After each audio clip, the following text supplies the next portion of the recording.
Madalas na sa tuwing nababanggit ang pangalang Ferdinand Marcos o kahit ang apelyido lamang nila na Marcos ay siguradong kontrobersiya lagi ang kaakibat nito. Mula sa klase ng pamumuno ng kanilang pamilya ng maraming taon hanggang sa mga nagawa niya para sa ating bansa. Isa pa marahil sa pinaka-pinag-uusapang issue tungkol sa kanila ay ang pagkakadawit nila sa Yamashita Treasure. Sinasabing ang maalamat na kayamanang umanong ito ay matagal nang nasa kamay ng pamilya Marcos at pilit lamang nilang itinatago. At ang mas nakakagulat, may kinalaman umano ang dambuhalang head bust ni Marcos sa kinaroroonan ng Yamashita Treasure. Ang tinutukoy kong head bust ay ito. Dito umano itinatago o dito makikita ang palatandaan kung saan makikita ang maalamat na kayamanan ng Yamashita Treasure. Totoo nga ba ito? Halina't atin itong alamin. Minsan ko nang itinampok ang higanteng estrukturang ito sa isa sa aking mga video bago natin alamin ang katotohanan sa pagkakadawit ng Yamashita Treasure sa head bust ni Marcos. Balikan muna natin ang kasaysayan nito. Sa mga buwan noong taong 1978, sinimulang itayo ang rebulto ng dating Pangulong Marcos sa Marcos Highway na kalaunay opisyal na tinawag na Aspiras Palispis Highway. Itinayo ito sa pamamagitan ng Philippine Tourism Authority. Ang rebultong ito ay magsisilbi sanang pangunahing atraksyon noon sa pinaplano nilang Marcos Park. Ito ay tinayo malapit sa tuktok ng Mount Siontug na matatanaw ng mga motoristang paakyat ng Baguio kahit na sila ay may layong 3 kilometro mula sa rebulto. Ang magamang sina Anselmo Dayag Sr. at Anselmo Jr. ang napiling manguna sa pagdidisenyo at sa konstruksyon ng higanteng ulo. Ayon sa mga naglabasang ulat noon, gumamit umano ng mga plywood upang ipangtakip sa mga scaffolding na nasa lugar habang ito ay ginagawa upang hindi ito agad na makita ng publiko at ng mga motoristang dumadaan sa lugar. Subalit dahil sa isang malakas na bagyo ang dumaan sa probinsya, nilipad ang mga nakatakip sa rebulto na siyang naging dahilan ng pagkakalabas nito sa mata ng publiko. Natapos ang konstruksyon nito sa pagitan ng mga taong 1980 hanggang 1981. Maraming mga kontrobersiya ang ipinukol sa naturang higanteng estatwa. Ayon sa mga kritiko ng Administrasyong Marcos, ito umano'y tila ginawa upang mas pasikatin pa ang pangalan ng dating Pangulo. Sinasabing ang mga ibaloy ang pinakalabis na naapektuhan sa pagtatayo ng naturang estatwa. Nakatirik noon ang kanilang mga bahay sa mismong lugar kung saan nakatayo ang estatwa. Ayon sa mga ibaloy, naging simbolo mo na ito ng pagkawala ng tiwala nila sa gobyerno mula nang ito itayo dahil sa pagpapaalis sa kanila sa kanilang mga lupain. Pinilit umano ng Administrasyong Marcos na ibenta sa kanila ang lupang pagtatayo ng rebulto kung saan nakatirik din ang kanilang mga bahay.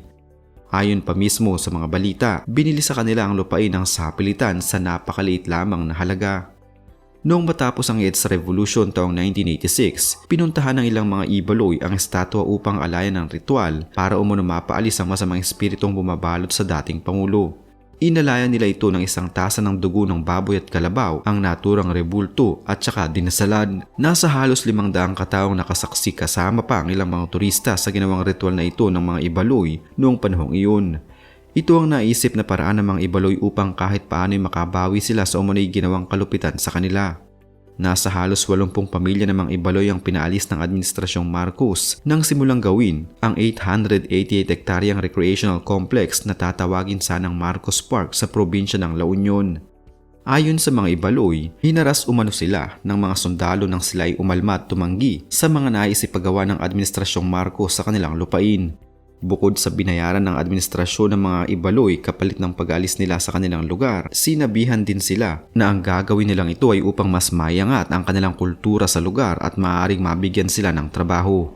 Ngayon magbalik tayo sa issue tungkol sa maalamat na Yamashita Treasure na nakakubli umano sa higanting rebultong ito ni Marcos. Noong taong 1989, ilang grupo ng mga rebelde na galit sa rehimeng Marcos ang nagpasabog sa estatwa na nagresulta sa pagkakasira sa ilang parte nito, subalit na natili pa din itong nakatayo. Taong 2002, napabalitang pinasabog muli ang naturang rebulto ng mga galit na rebelde. Ayon sa paunang investigasyon, noong madaling araw ng Desyembre 29, 2002, naganap ang pagpapasabog. Ito umano'y kagagawa ng mga treasure hunter na naniniwalang ang nawawalang Yamashita Treasure ay nasa loob umano ng naturang rebulto. Kaya naman naisip nilang pasabugin ito upang makita nga ang nasa loob nito. Bago nito, una nang napansin ng mga taong malapit sa estatwa ang kulay puting Toyota FX na umaali-aligid sa lugar bago pa man mangyari ang insidente. Ayon din ito kay Benguet Governor Raul Mencio Molintas. Naging punteriya ng mga treasure hunter ang higanteng ulo ni Marcos nang sila ay magkaroon ng ideya tungkol sa maalamat na Yamashita treasure na nasa loob umuno ng rebulto. Ayon din sa mga lumabas na balita noon, kung saan daw umuno nakatingin ang mga mata ng rebulto ni Marcos ay doon naroon ang kuweba o lugar kung saan naglalaman ng maalamat na Yamashita treasure. Mapapansin sa mga larawang ito matapos ang pagpapasabog na nakasentro sa mga mata ng rebulto ang sira na dulot ng bomba. May mga naniniwala na alam ng mga nagpasabog ang tunay na kahulugan ng rebulto. Marahil ay alam na rin nila kung nasaan ang Yamashita treasure, kaya naman mas minabuti na lamang nila na sirain na ang mga mata nito upang wala nang ibang makaalam ng kinalalagyan ng maalamat na kayamanan.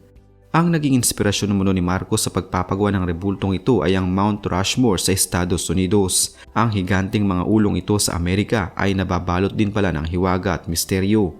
Mula noong dekada 80 hanggang sa kasalukuyan, ang Mount Rushmore ay pinaniniwalaang may alamat kung saan meron itong nakatagong kuweba na naglalaman umano ng maraming mga kayamanan at ginto mula pa noong unang panahon. Kaya naman binansagan pa itong Lost City of Gold o ang nawawalang syudad ng mga ginto. Noong unang kumalat ang balitang ito ay dinagsa ito ng maraming mga tao lalo na ng mga treasure hunters at hanggang sa kasalukuyan ay marami pa ring naniniwala sa alamat ng bundok na ito. Kung ang Mount Rushmore nga ang naging inspirasyon ni Marcos sa kanyang rebulto, maaaring ang malaki ang posibilidad na ito ang magtuturo kung nasaan ang maalamat na Yamashita treasure kung ito man ay totoo. Kinalaunan, inamin ng mga rebeldeng komunista na sila ang nasa likod ng pagpapasabog sa naturang rebulto. Ayon sa hinihinalang leader ng Chadi Molintas Command ng New People's Army o NPA na nag-ooperate sa probinsya ng Ilocos at Cordillera Autonomous Region, ginawa umano nila ang pagpapasabog upang gantihan ang ginawang kasakiman ng dating Pangulo. Sa isang pahayag na inilabas ng grupong ito, ang higanteng ulo ni Marcos umanong ito ay dapat na sinira na noon pang matapos mapatalsik sa pwesto ang dating Pangulo noong 1986 EDSA Revolution. Sinisisi din ng grupo ang administrasyon ng mga Aquino sa pagkukulang umano nila ng kautusan sa pagsira sa rebulto.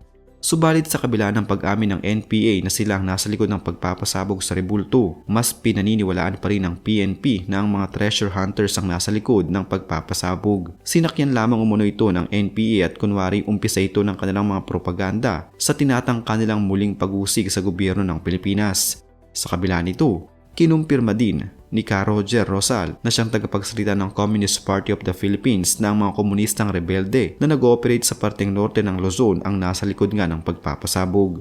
Gayunpaman, noong taong 2003, sinubukang muling ayusin at ibalik sa dati nitong anyo ang rebulto. Ang nooy Baguio City Mayor na si Ramon Labo Jr. ay nagalok sa pamilya ng Marcos na ayusin ang rebulto. Ayon sa nabiyuda ni Ferdinand Marcos na si Imelda Marcos, ito ay isang malaking karangalan para sa kanilang pamilya subalit hindi umuna siya makakapagpasya nang hindi siya humihingi ng pahintulot mula sa angka ng mga Marcos at mula sa mga taga-suporta ng pamilya. Ayon kay Ferdinand Marcos Jr. noon, ang naturang plano umano ng pagsasaayos sa rebulto ay hindi naging paksa at hindi pinag-usapan ng pamilya hanggang sa ngayon.